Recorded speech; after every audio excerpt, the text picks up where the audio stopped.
Hey guys, this is Dimitri with Nux and welcome back to another review. Within the sphere of gaming audio, we are usually bombarded with intense bass, so your head can rumble when you enter a firefight, but I think when it comes to gaming headsets, there are usually three things to look out for, and that's comfort, soundstage, and frequency response. So to foreshadow this review, I'm happy to report that these are all things Func has taken into account when developing their first gaming headset. This is the HS260, and they are entering the market with a very interesting and quite attractive price point of $80. Starting with the build quality, they are made of plastic but aren't in any way flimsy. They're actually very flexible and obviously size adjustable. The ear cups are rubber coated, the same type of coating as found on their MK460 keyboard. It feels nice, but as you see, it does leave visible finger marks. The perforation on the ear cups is also just a design feature. These are not open style headsets. Although Func does include two sets of ear cushions that are really easy to swap.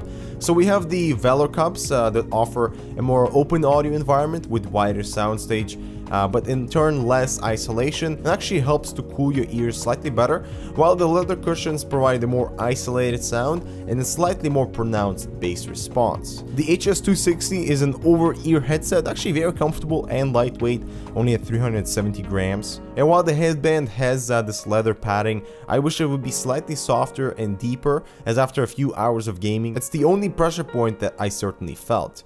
The left ear cup has the volume adjustments, super convenient to adjust without needing to reach for inline controls, and the very unique feature of the HS260 is this interchangeable and swappable headphone/microphone port. The microphone is detachable and it's also flexible, and also has the mute function at the bottom there.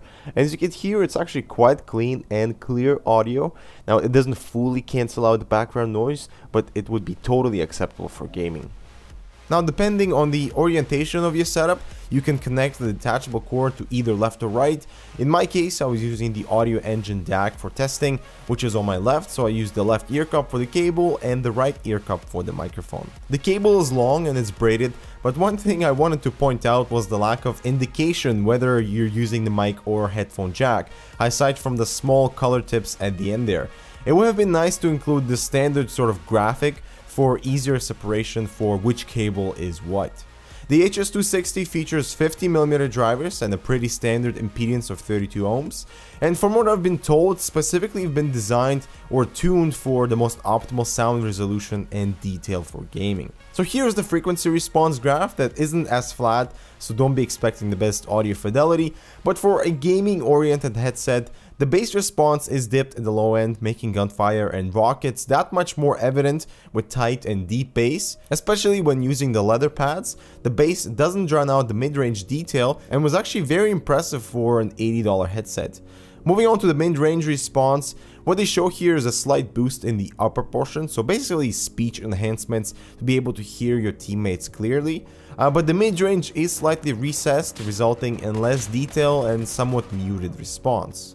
Listening to September from Earth, Wind & Fire, and those background instruments are almost non-evident, and instrument differentiation was lacking. However, nothing is lost, a little magic from the EQ to wake up the mid-range, and you're back in business. I was very surprised at how well the drivers could handle a little extra push on the low range, so I pushed the bass more forward without any noticeable distortion. The high range on the HS260 is pretty excellent, with nice sharp treble but not overly bright, so hearing that sniper fire just missing your head is extremely satisfying, as the drivers are capable of handling treble without too much brightness. But I actually do prefer slightly brighter sound, and as I said earlier, playing with the EQ to really fine-tune the drivers for your own personal preference can be done without destroying the balance of the overall frequency. And I have to give it to Func for an overly nicely tuned drivers that make your gaming experience fun, with excellent stereo imaging, so being able to pinpoint the direction of audio elements. But when it comes to soundstage and positional audio, I think in the entire gaming audio realm, we could use more open style or semi-open style headphones or headsets for a large and open soundstage. Now, due to the limitations of this closed type design found on the HS260, your audio environment isn't very large, but Func tries to mitigate this with the extra velour ear cushions that don't concentrate sound within the ear cup, but instead allowed for more dispersion. resulting in wider soundstage and further improving positional awareness. But I did actually prefer the leather cups more for gaming, to get that really tight and deep bass that I loved every time an explosion went off by me. But most importantly, it doesn't sacrifice on the detail throughout the frequency range, so that's very important. And I'm actually quite happy with the outcome of Func's entrance into gaming audio. The interchangeable ear cushions and swappable cable and microphone are all excellent features for user preference and flexibility. On headset volume wheel is always convenient, and the HS260 are very comfortable. Drivers have been tuned for gaming, and that's exactly what they deliver, with tight bass and excellent treble response. Mid-range has been tuned for in-game voice, but is slightly muted, causing some loss in detail separation, but nothing a little equalizer can't solve. But I do find that the lack of any indication on the mic headphone jacks, aside from the color on the tips, is just a slight oversight that perhaps could easily be fixed. And I will conclude by stating that I do like this simple approach with the HS260 without overly flashy designs, and really standing behind the slogan of functionality perfected, as this certainly is a damn good headset that has a lot of potential with a pretty decent value. So thanks guys for watching, don't forget to subscribe for more similar content, and we'll see you in the next one.